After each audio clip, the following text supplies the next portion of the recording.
कांग्रेस के उपाध्यक्ष नरेश चौहान ने आरोप लगाया है कि प्रधानमंत्री मोदी और भाजपा लोगों को मुद्दों से भटकाने का प्रयास कर रहे हैं। चौहान का कहना है कि लोकसभा चुनावों में जो 400 सीटों को जीतने की हवा बनाई जा रही थी, 3 चरणों में उसकी हवा निकल गई है। नरेश चौहान ने शिमला में पत्रकार वार्ता के दौरान कहा कि भाजपा और उनके केंद्रीय नेता हिमाचल प्रदेश में आकर गलत आंकड़े जनता के सामने पेश कर रहे हैं। उन्होंने कहा कि या तो उन्हें तथ्यों की जानकारी नहीं है या फिर असल मुद्दों से वो लोगों का ध्यान भटकाना चाहते हैं। भाजपा की केंद्रीय राज्य मंत्री मीनाक्षी लेखी ने नालदेहरा में ऊपर बिजली न होने के बयान पर नरेश चौहान ने पलटवार किया है। उन्होंने कहा है कि बीजेपी के राष्ट्रीय नेता यहां आकर भ्रामक और गलत बयान देते हैं।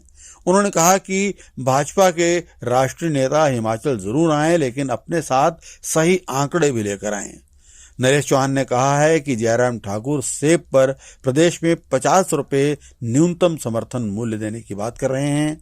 5 साल तक मुख्यमंत्री रहने के बाद इस तरह के आंकड़े पेश करना दुर्भाग्यपूर्ण है। प्रदेश में सभी सेब पर 12 रुपए समर्थन मूल्य मिल रहा है। भाजपा के समय समर्थन मूल्य केवल 50 पैसे बढ़ता था, लेकिन वर्तमान प्रदेश सरकार ने इसे एक साथ 1 रुपए 50 पैसे बढ़ाया है। तीसरा चरण देश में चुनाव का आगे बढ़ रहा है और इन 3 चरण के अंदर देश में जिस तरह का माहौल जो मीडिया के जरिए, सोशल मीडिया हो, इलेक्ट्रॉनिक्स मीडिया हो, कोई भी और लोगों द्वारा, कार्यकर्ताओं द्वारा एक फीडबैक देश के अंदर बन रहा है कि जिस प्रकार का मॉडल भाजपा और माननीय प्रधानमंत्री देश में बनाना चाह रहे थे कि 400 प्लस सीटों की बात, स्वाभाविक तौर पे वो ऐसा आंकड़ा पेश करना चाह रहे थे जिसके पीछे साफ तौर पे लोगों को और देश को भ्रमित करने वाला एक आंकड़ा था।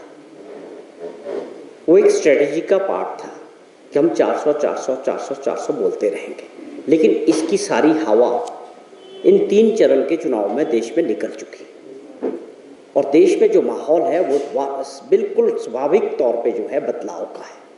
जो लोग 10 साल से सत्ता में हैं, जिनका वक्त देश की जनता को बताने का है कि हमने 10 साल के अपने कार्यकाल में युवा साथियों के लिए जो 2 करोड़ रोजगार की बात करें, महंगाई और बेरोजगारी, भ्रष्टाचार की आज कोई बात माननीय प्रधानमंत्री जी और उनकी टीम नहीं कर रही। इसका सबसे बड़ा कारण कि उनके पास कहने के लिए अपने 10 साल के कार्यकाल में कोई उपलब्धि नहीं है। इसलिए पूरा प्रयास किया गया कि देश के चुनाव को भटकाया जाए, मुद्दों को भटकाया जाए। लेकिन लोकतंत्र है, लोग भी बहुत जागरूक हैं, सब समझते हैं। सबसे पहले लोग अपनी समस्याओं की बात करते हैं जो उनके जीवन में है, वो बड़े मुद्दे बनने जा रहे हैं और लोग उनको पूछते हैं कि उन पे बात होनी चाहिए। जो जनता के मुद्दे हैं वो चुनाव के मुद्दे होने चाहिए।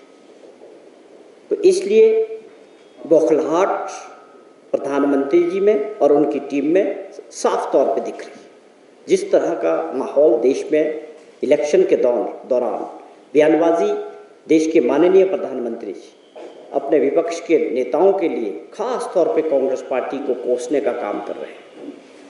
चुनाव अगर मंगलसूत्र की तरफ गया, चुनाव अगर मंदिर और मस्जिद और हिंदू और मुस्लिम की तरफ गया, तो देश की जनता ने जरूर समझा कि 10 साल बाद ये कौन सी दिशा में जा रहा है। हमारे मुद्दों को एड्रेस नहीं किया जा रहा, देश की असली समस्याओं पर चर्चा नहीं हो रही है। कांग्रेस पार्टी की लीडरशिप ने ये हमेशा कहा, राहुल गांधी जी हमेशा कहते हैं हर जगह जब उन्होंने पूरे देश का पैदल यात्राएं भी की कि जो लोगों की समस्याएं हैं, युवा साथियों की, किसानों की, बेरोजगारी की समस्या है, इन पे चर्चा होनी चाहिए, ना कि देश को उस राह पे खड़ा कर दो कि 80 करोड़ लोगों को 5 किलो आटा और चावल पे लाके इस अर्थव्यवस्था को और देश को खड़ा कर दिया। तो ये इन मुद्दों को, कोर मुद्दों पे सरकार से जवाब चाहते हैं। सवाल जहां हिमाचल प्रदेश के चुनाव का है, 2 दिन पहले ठाकुर जयराम जी, पूर्व मुख्यमंत्री, एप्पल बेल्ट में थे, वहाँ उन्होंने एक स्टेटमेंट दी कि 50 रुपये किलो एप्पल का स्पोर्ट्स प्राइस को लेके उन्होंने कोई बात की। मुझे बड़ी हैरानी हुई कि जो 5 साल तक प्रदेश के मुख्यमंत्री रहे उनके आंकड़े इतने गलत कैसे हुए। और उसके बाद कल उनकी एक नेता जो भारत सरकार में मंत्री हैं, मीनाक्षी लेखी जी, शिमला में थी, उन्होंने कुछ आंकड़े मीडिया के ज़रिए, प्रेस कॉन्फ्रेंस के ज़रिए प्रदेश के बारे में रखे। मुझे बड़ा अफसोस हुआ, जिसमें बहुत सारी गलत जानकारी उन्होंने देने का प्रयास किया। इसके पीछे क्या कारण हो सकते हैं? या जानकारी नहीं है, या लोगों को भ्रमित करने का काम बेखूबी चल रहा है।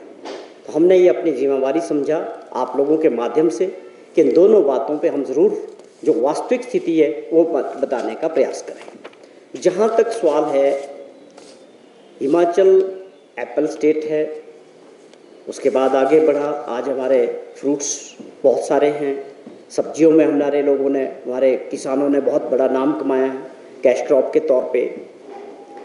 एप्पल स्टेट के तौर पे जो अर्थव्यवस्था है वो 5000 करोड़ से ऊपर की है। जब हम 5000 करोड़ की अर्थव्यवस्था की बात करते हैं तो समझिए आप कि 3 लाख लोगों को सीधे तौर पे रोजगार एप्पल इंडस्ट्री से जुड़े हुए हैं, जो एक बहुत बड़ा डायरेक्ट एम्प्लॉयमेंट है। इनडायरेक्ट लाखों लोग, ये बहुत बड़ा चेन है। सेब पैदा करना, उसमें वहाँ के जो परिवार है, उनके सदस्य हैं या उनके साथ काम करने वाले जो मजदूर हैं, उसके बाद जब एप्पल क्रॉप आती है तो वो मंडियों तक और कंज्यूमर तक पहुँचाने में एक बहुत बड़ी चेन है।